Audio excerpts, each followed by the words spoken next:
Everyone, welcome back to my channel. कसे आहात तुम्ही सगळे? आय होप स्वामींच्या कृपेने तुम्ही सगळे खूप छान असाल. तर बघा 3 दिवस झाले आणि हा पाऊस काय थांबतच नाही आहे, असाच चालू आहे कंटिन्युअसली. तर कपडे वगैरे सुकवायचा खूप प्रश्नच पडला आहे. पण आता पावसाळ्याच्या दिवसांमध्ये पाऊस तर पडणारच आणि पडायला पण पाहिजे. सो मग आता मला तर ना काही कळतच नाही आहे की शूट तरी कसं करू आणि काय करू. कारण की बाहेर ज्यावेळेला पाऊस पडतोय ना त्यावेळेला घरामध्ये पण खूप अंधार अंधार असं होऊन जातो आणि मग ते लाईट लावूनच सगळं काय करावं लागतं. तर मी आता इथे ना परवा मार्केटमधून कांद्याची पात आणली होती. कांद्याची पात मला खूप आवडते आणि सूरज खात नाहीत, त्याच्यामुळे ते खात नसले की मग मी पण नाही आणत आणि ते घरी असले की मग मी बनवतच नाही.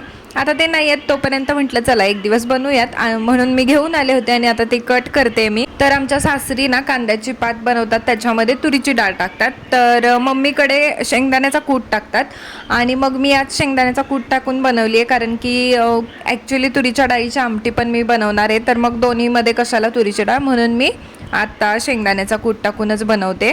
तर ना मी कांद्याची पात धुवून घेतली आणि जशीच्या तशी कट करायला घेतली होती. म्हणजे थोडं थोडं कट करण्यापेक्षा एकदमच सगळी कट करायला घेतली होती मी. आणि त्याच्यामुळे ना मी त्याला जोर लावून लावून चिरत होते आणि ना माझ्याकडून ते चॉपर जे आहे ना ते असं उलटलं असतं आणि सगळीच भाजी खाली सांडणार होती माझ्याकडून, पण ती वाचलं. थोडक्यात पटकन मी त्याला हे केलं, मॅनेज केलं त्याच्यामुळे. नाही तर मग सगळं सांडलं असतं खाली आणि कामात काम वाढलं असतं माझं.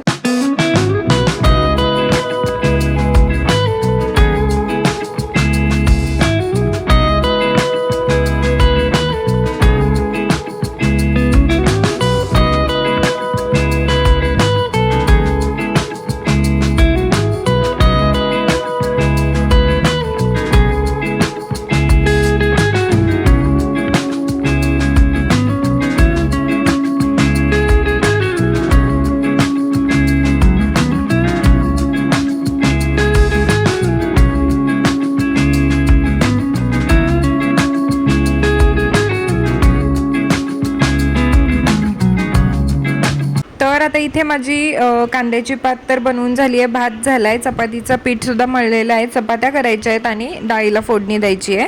तर लाडोला पण तुरीच्या डाळीची आमटी आवडते, मला पण आवडते. आता संध्याकाळी मी काय करणार, जर भाजी उरलेली असेल तर ठीक आहे आणि चपात्या तर आत्ताच करून ठेवणार. कारण पीठ मळून जास्त वेळ ठेवायचं नसतं. चपात्या करून तुम्ही ठेवला तरी चालतं, पण पीठ मळून वगैरे जास्त वेळ नाही ठेवायचं. तर मग मी चपाती एक्स्ट्रा करून ठेवेल आणि सब्जी उरली तर ठीक आहे, नाहीतर मग आमटी आहे आणि भात बनवणार रात्री परत एकदा. तर आम्ही दोघे आहोत तर तोपर्यंत असंच चालू असतं, कारण की एवढं काय बनवायला लागतं दोघींसाठी, त्याच्यामुळे.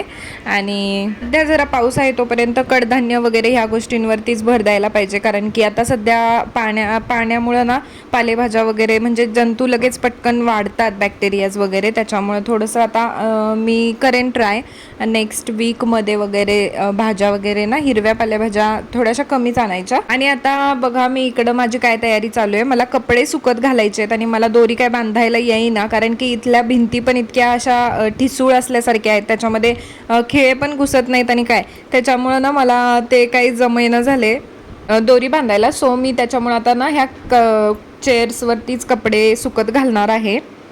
मोठा फॅन ह्या हॉलमध्येच चालू असतो, बाकीच्या रूममधले जे फॅन आहेत ना ते एवढे फास्ट नाही आहेत. तर ह्या रूममध्ये म्हणजे हॉलमध्ये ना फास्ट असतो फॅन आणि घरी कोणी सहसा येत नाही, त्याच्यामुळे मला काही इतका प्रॉब्लेम वाटत नाही. सो त्याच्यामुळे मी इथेच कपडे सुकत घालते आता.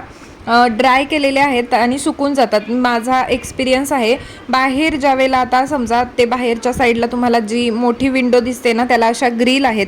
मी एकदा काय केलं होतं, ड्रायला टाकलेले कपडे आणि त्या ग्रिलवरती वाळत घातले होते, पण ना ते ओलसर असं हवेमध्ये ओलाव्यामुळं ना ते असे सुकत नाहीत आणि असे मऊ मऊ राहतात, म्हणजे थंड राहतात. त्याच्यामुळे ना मी बाहेर टाकायचं बंद केलंय आणि ड्रायला काढले आणि जर आतमध्ये टाकले ना मस्त वाळून जातात कपडे, काही प्रॉब्लेम नाही आहे. त्याच्यामुळे मी तसंच करते. आता सगळ्यांच्याच घरी हे सगळं असंच दृश्य असणार आहे, कारण की सगळीकडेच पाऊस आहे, खूपच जास्त पाऊस पडतोय सध्या.